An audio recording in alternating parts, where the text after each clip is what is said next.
प्रभु, क्या संसार में केवल सुख का होना संभव नहीं है? प्रत्येक आत्मा का लक्ष्य केवल सुख की प्राप्ति ही तो है।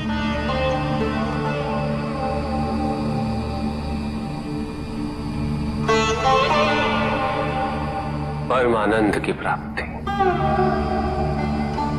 किंतु हम सुख नहीं, सुख को प्रदान करने वाली वस्तुओं को एकत्रित करना ही जीवन का उद्देश्य मान लेते हैं।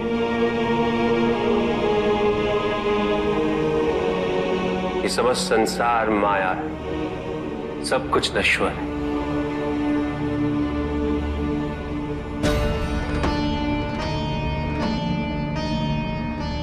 जिन वस्तुओं को हम सुख का स्रोत समझकर एकत्रित कर रहे हैं,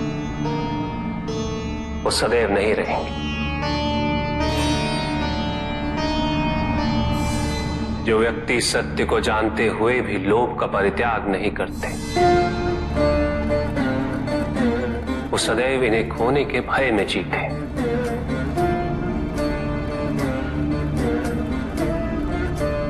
और जो व्यक्ति सत्य को जानते ही नहीं, वो अहंकार में जीते।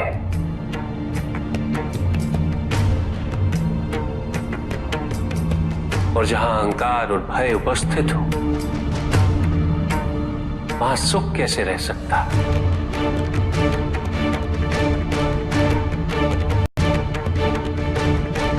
किसी को यह दुख है कि उसके पास कुछ भी नहीं, और जिसके पास सब कुछ, उसे यह दुख है कि पाने को कुछ शेष नहीं। सुख को हम स्वयं अपने दृष्टिकोण से परिभाषित कर देते हैं, जबकि वास्तविकता इससे भिन्न है।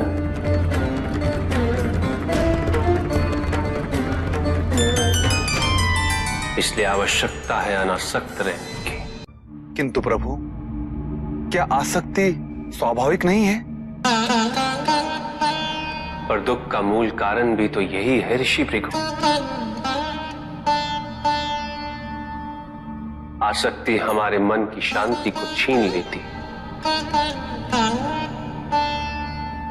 उसे भंग कर देती।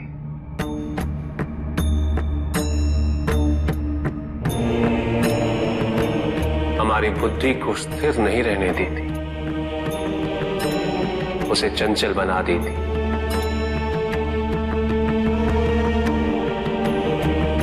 आसक्ति से प्रमाद की उत्पत्ति होती।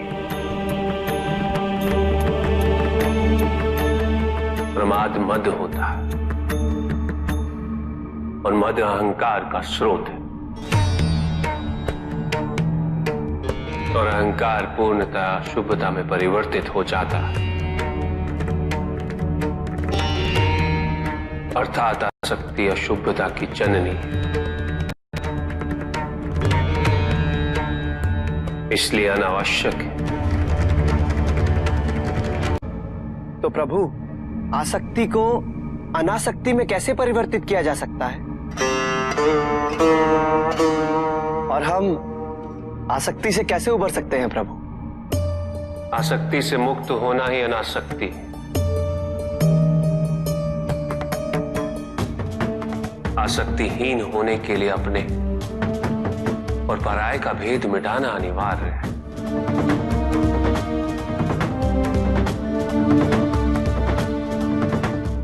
और यह तभी संभव होगा जब हम सुख की खोज बाहर नहीं, अपने भीतर करें। जब हम यथार्थ को पहचानें, उसे स्वीकार करें।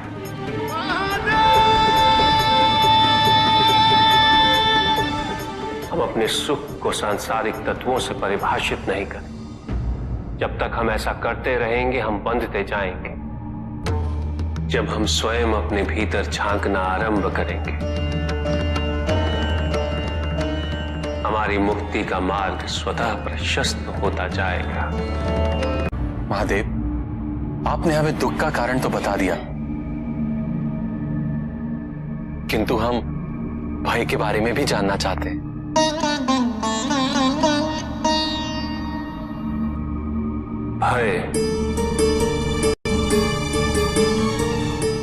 भय का स्रोत है इच्छा।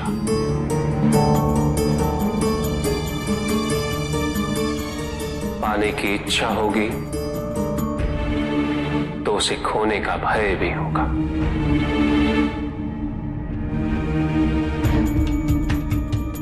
यदि जीवित रहने की इच्छा है तो मृत्यु का भय भी अवश्य होगा।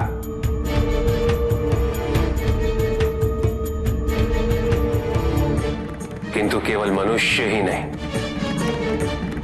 देवता, गंधर्व सभी इस भय से ग्रसित हैं।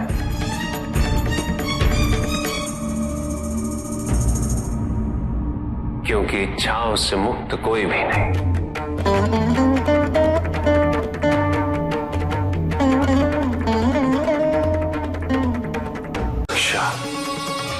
ईर्ष्या, द्वेष और निंदा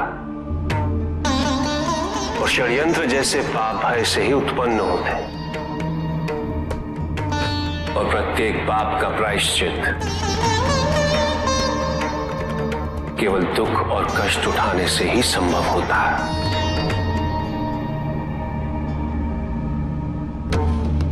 इसलिए भय भी अंत में दुख का कारण बन जाता है।